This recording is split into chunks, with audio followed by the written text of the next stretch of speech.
visa is a pathway for those who have been employed by employers in Australia, and that the employers are willing to sponsor them. They can explore that option.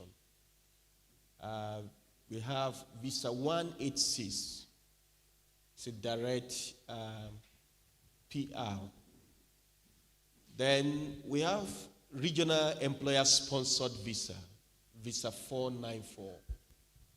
So after living in a regional area of Australia for 3 years and work in that regional area, you can explore that, and then you can transit to Visa 191. Then General Skill Migration Visa, we call it GSM. It's for those maybe people want that want to explore skill migration.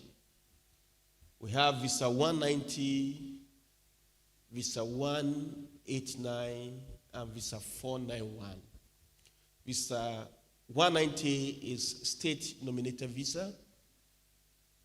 189 is skill-independent visa. Then 491 is regional or family-sponsored visa. Then we have the last one, National Innovation Visa.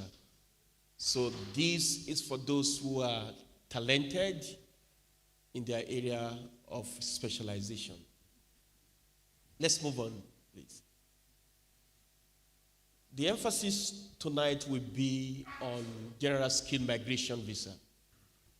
All right? There are mandatory criteria that must be met if you want to explore this option. First, you have to meet the required 65 points. There's a way to calculate it. We'll get there. Then you need to have skill assessment in your occupation. First of all, your occupation has to be on the list. Australia has skill occupation list. So you need to first identify your skill occupation on that list. I do say that that skill occupation is like a book of life. If your name is not found written in the book of life, you cannot enter the kingdom of God. And likewise, if your occupation is not found on that list, you cannot explore skill migration in Australia. So you need to navigate your way to having an occupation on that skill list. You need to have at least competency in English. Competency in English is 6666, highest, whether general or academics. So you need to have that, or any equivalent of that. And of course, you have to express interest, and you need to be invited. And lastly, you must be under 45 to be eligible for skill migration. You must be under 45. Let's move on. Yeah, these are the skill occupation list. In Australia, we have MEC TSS list. There are about 212 occupations there. Then we have short-term skill occupation list. Then we have regional skill occupation list. So your occupation must be on that list. Say, for example, medium to long-term strategic skill occupation list. If you're applying for 189 visa subclass, your occupation has to be on that list. There are a lot of occupations on that list. Maybe accountant is there, engineers are there, ICT occupations are on that list. Then trade courses, occupations are on that list as well, maybe like carpenter, bricklayer, plumber, and so on and so forth.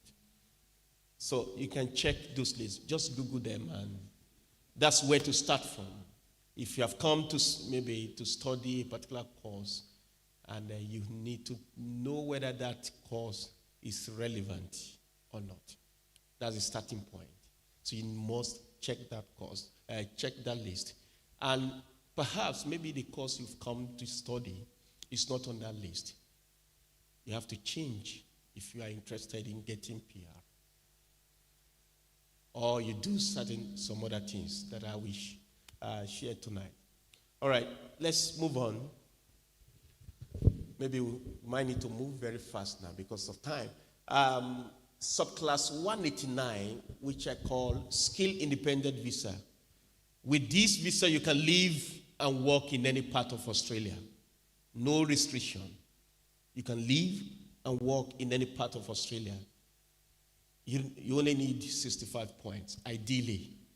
But in reality, you need higher points, all right, to be invited these days because of competitions. There's some occupations that are more competitive than others. For example, accountant, you need 100 plus to be invited.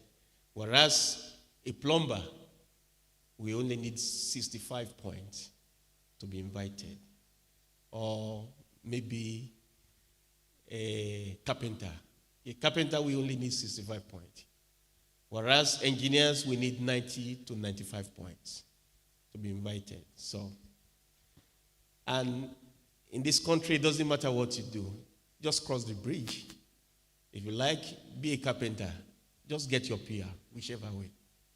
Nobody will write it on your head that you're a carpenter. And by the way, those guys make more money here in Australia.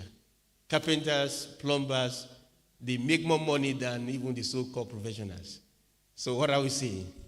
So Australia is a place that anybody can thrive. So tradies are in demand. So if I were you, I'll be thinking about those courses. All right. Let's move on. The next one is subclass 190. That is a state-nominated visa. So state has to nominate you. For example, you are in Tasmania. Tasmania has to nominate you for that visa. And your occupation has to be on a short-term skill occupation list or medium to long-term strategic skill occupation list for you to be nominated. As a matter of fact, it has to be on short-term skill occupation list, not on MNTL, the other one. All right? The pass mark is also 65 points. And here in Tasmania, they don't discriminate. Once you have 65 points, you're fine. Unlike other states, like New South Wales, because of competition there, they rank, people based on points. They invite people with higher points. So those who have 65, they are still waiting. Whereas people